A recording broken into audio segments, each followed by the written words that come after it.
bien le bonjour, comment allez-vous? Je profite de ce moment pour faire mon bilan 2024 et voir un peu mes aspirations pour la nouvelle année 2025. Rien de mieux que commencer par regarder son téléphone et regarder toutes les photos et vidéos qu'on a pu prendre tout au long de l'année. Et grâce à ça, je me rends compte que finalement, je n'ai pas fait que travailler. J'ai quand même fait pas mal de sport, surtout de la musculation. J'ai fait ma course Adidas Paris de 10 km au mois de mai. J'ai bien mangé, j'ai fait beaucoup à manger par moi-même parce que j'adore cuisiner. Et rien de mieux que de faire les choses par soi-même. Et j'ai aussi fait un petit peu la fête avec les anniversaires de famille et aussi mon anniversaire que j'ai fêté cette année, mes 30 ans. Pour faire ce bilan 2024, je vais poser plusieurs questions et je vous invite à y répondre aussi. N'hésitez pas à écrire vos réponses à l'écrit et aussi les partager en commentaire si ça vous fait plaisir. Quels ont été mes challenges, mes épreuves et comment je les ai surmontés? La première chose qui me vient en tête, c'est le fait de trouver des missions en freelance dans l'événementiel. Ce n'est pas simple déjà de se lancer dans un nouveau domaine, mais en plus, en freelance, je suis considérée comme n'ayant pas beaucoup d'expérience dans le domaine.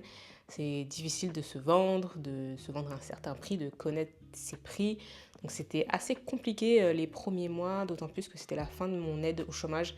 Donc autant vous dire que je tapais beaucoup dans mes économies et beaucoup trop, même avril-mai, où je prenais toutes mes dépenses sur mes économies. Donc c'était dur, mais j'ai juste persévéré. Et je n'ai pas non plus pris la première offre qui venait parce qu'on m'a proposé des choses, par exemple même pour les JO. Mais c'était tellement administratif que j'ai osé dire non, disons.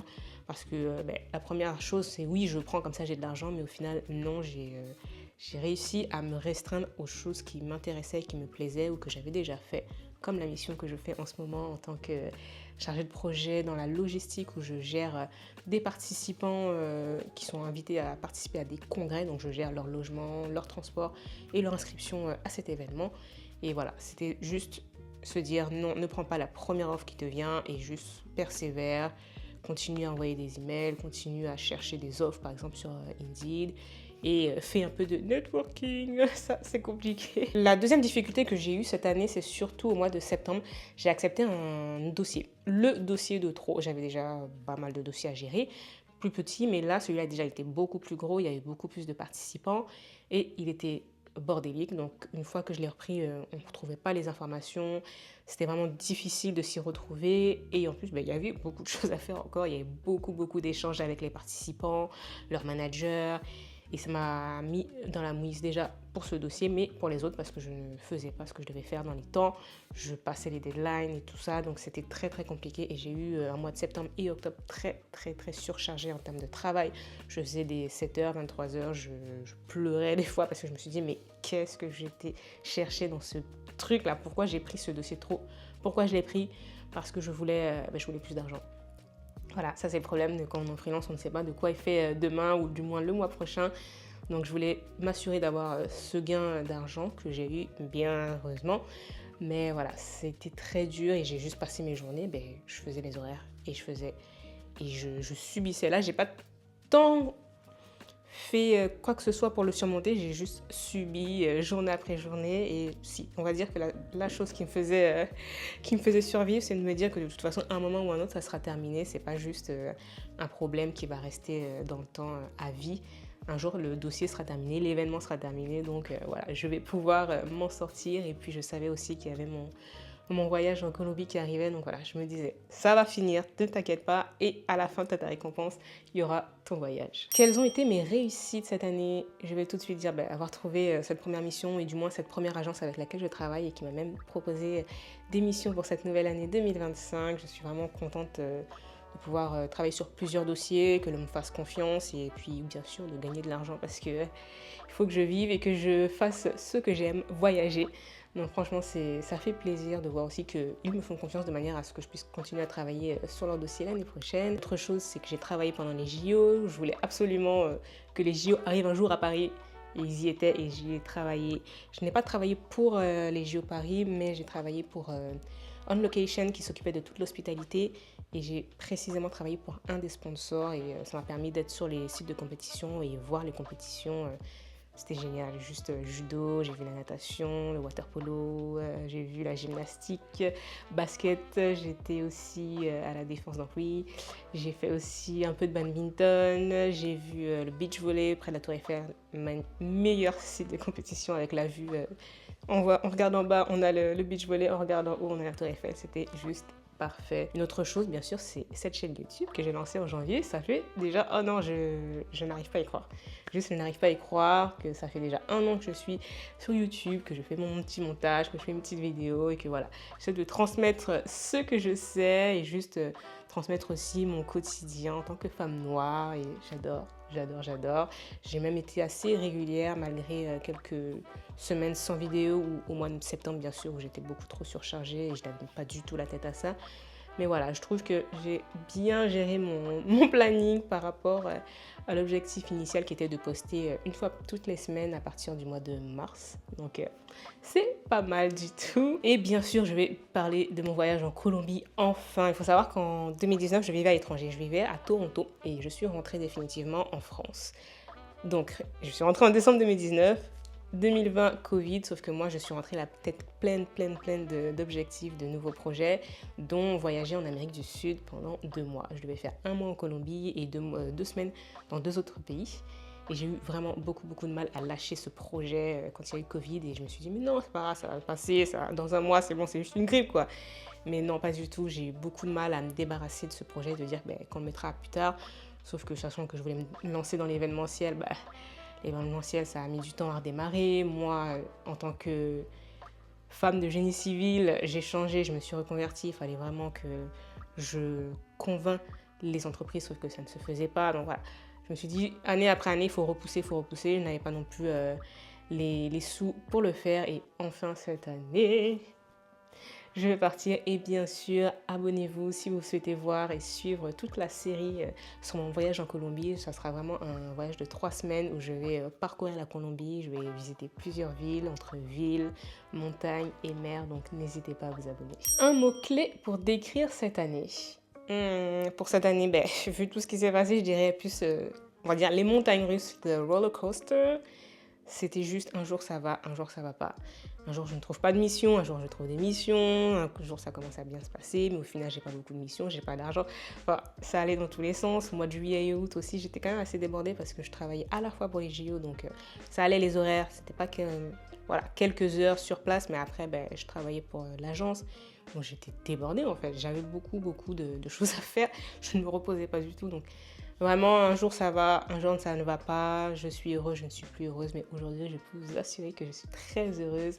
Je suis sur la clôture de tous mes dossiers 2024, il y a mon voyage qui arrive, donc c'est le sourire jusqu'aux oreilles. Un mot pour 2025, ce sera l'abondance et je vais passer aussi à mes aspirations pour cette année 2025. L'abondance financière, je souhaite avoir un chiffre d'affaires de au moins 50 000 euros en tant que freelance événementiel, donc sur toute mon activité. Et pourquoi pas inclure aussi YouTube si je suis monétisée. Donc c'est vraiment aller chercher des clients, m'améliorer, trouver peut-être des formations pour améliorer mes compétences et bien sûr augmenter mon chiffre d'affaires, mon taux journalier moyen que j'ai fait déjà avec l'agence avec laquelle je travaille et bien sûr pour les nouveaux clients, leur donner mes nouveaux tarifs.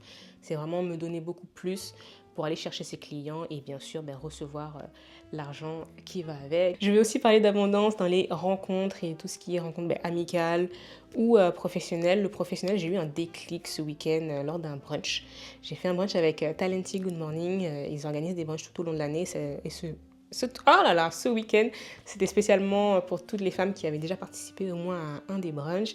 Et j'ai rencontré des femmes, et une en particulier, qui disait que toutes ses clientes, par rapport à son activité, toutes ses clientes, elle les a rencontrées grâce à des événements networking. Et je me suis dit, mais c'est sûr en fait, il vaut mieux lancer 50 pierres et il y en aura au moins une, un jour ou l'autre, qui va revenir. Donc là, je pense que grâce au fait que j'ai cet appartement depuis 1 an, que je me suis quand même reposée, je me trouve dans un environnement apaisant. C'est mon havre de paix ici, ça m'a vraiment relaxée, dépression, voilà. On l'a mise de côté, donc l'année prochaine, je me sens beaucoup plus apte à aller dehors et faire plus de choses. Et encore une fois, pour mon objectif financier, il faut que j'aille dehors et que je parle de moi et que je dise que j'existe.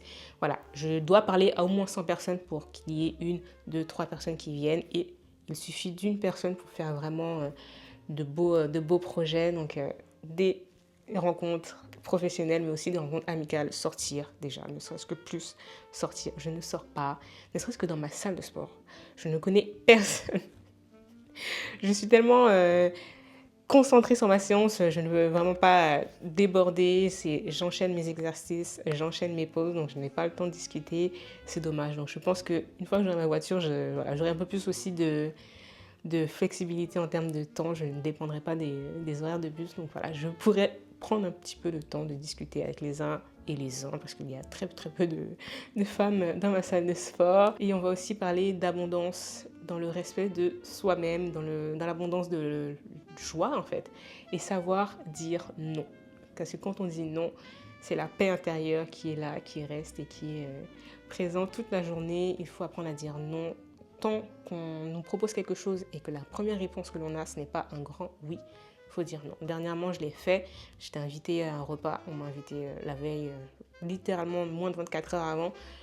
J'ai dit non parce que je ne voulais pas, je voulais me reposer. Ça fait mal parce qu'on se dit la personne va mal le prendre, elle va prendre nanana, voilà, elle va se faire on se fait toute une histoire dans nos têtes. Mais voilà, si on ne le sent pas, on n'y va pas et on dit non. J'ai appris là à dire non avec la personne qui m'effraie le plus, on va dire. Peut-être le fait de dire non m'effraie le plus. Donc je me dis, si avec cette personne j'arrive à dire non, avec le reste ça va être beaucoup plus facile. Même si vous voulez rester chez vous et ne rien faire, ben rien faire c'est faire quelque chose, c'est se reposer, c'est être avec soi-même en paix. Donc dites non quand il le faut, dites non au travail aussi. Quand on vous dit de prendre la mission de X ou Y qui est en arrêt ou qui est en vacances, si vous ne pouvez pas, si c'est de la surcharge, vous dites que vous ne pouvez pas le faire, ne faites pas ces horaires supplémentaires, d'autant plus que vous n'êtes pas payé. Avant de terminer, je vais vous donner un très bon conseil. N'attendez pas le bon moment pour vous lancer. N'attendez pas le bon moment parce qu'il n'existe pas. C'est à vous de secouer le cocotier et de ne pas juste attendre que ça tombe et qu'un jour peut-être ça va se réussir, que votre projet va se lancer, que votre voyage va se faire parce que vous voulez aller à une destination très précise mais que personne ne peut venir vers vous. Si vous voulez partir, que vous n'avez pas les moyens, forcez-vous à mettre de l'argent de côté. Si vous voulez partir et que personne ne peut venir avec vous, faites votre voyage solo. Partez un week-end, une semaine, peut-être un mois si vous êtes prêt à faire cela seul. Mais vraiment, n'attendez pas ce bon moment. Moi, j'ai arrêté cela, surtout en 2017-2018, où je voulais absolument faire un travail. En fait, je voulais faire un VIE aux États-Unis en tant que conductrice de travaux. Donc à l'époque, je travaillais dans génie civil et vous pouvez voir toute cette information sur ma vidéo FAQ. Et vraiment, je voulais travailler soi-disant aux États-Unis, mais je ne trouvais rien. Et j'ai finalement décidé de ne plus chercher le VIE et juste partir au Canada parce que voilà, j'aime bien aussi le Canada. J'avais déjà fait ça en stage et en échange universitaire. Parce que finalement, c'était pas tant le fait de vouloir travailler à l'étranger, mais plutôt d'être à l'étranger, de voyager, de me couper un peu de la France. Donc je suis juste partie, j'ai fait 6 mois au Canada, enfin je devais partir pour 6 mois seulement, mais voilà, une fois arrivée sur place, c'était au mois de fin novembre, j'ai fait ma nouvelle demande pour le PVT en décembre et mi-janvier, littéralement un mois plus tard, j'ai été tirée au sort pour mon PVT que j'ai obtenu au mois de février. Donc voilà, pour quelqu'un qui est parti mi-novembre, qui a fait sa demande en décembre et qui a eu son PVT voilà, en février, c'était tout bénef. J'ai un peu secoué le cocotier et j'ai fait en sorte que les bonnes ondes soient avec moi. Ça m'a permis de rester vivre là-bas, de travailler là-bas. J'ai travaillé au Canada, donc à Toronto plus précisément. C'était juste génial, j'ai rencontré de très belles personnes, j'ai vécu une très belle expérience. C'est là aussi que j'ai découvert ce qu'est le bonheur, juste avec rien, être heureuse au quotidien, ne pas se prendre la tête pour des petites choses. Voilà, on s'en mouille 5 secondes et puis on passe à autre chose. Donc, s'il vous plaît, n'attendez pas le bon moment pour changer de travail, n'attendez pas le burn-out pour changer de travail, pour voir ailleurs, pour sortir d'une relation. Juste asseyez-vous 5 secondes et voyez ce que vous voulez et lancez-vous, lancez tous ces projets que vous avez en tête. Merci d'avoir suivi ce petit moment de partage avec moi. J'espère que toi aussi, tu vas nous partager ton bilan 2024 et quelques-uns de tes objectifs. Pour cette nouvelle année, je te souhaite tout le bonheur possible et sache qu'il est juste à côté de toi, ne le cherche pas trop. Et j'espère aussi que tu vas pouvoir accomplir le maximum de tes objectifs pour cette nouvelle année. Et d'ici la prochaine fois, enjoy your life!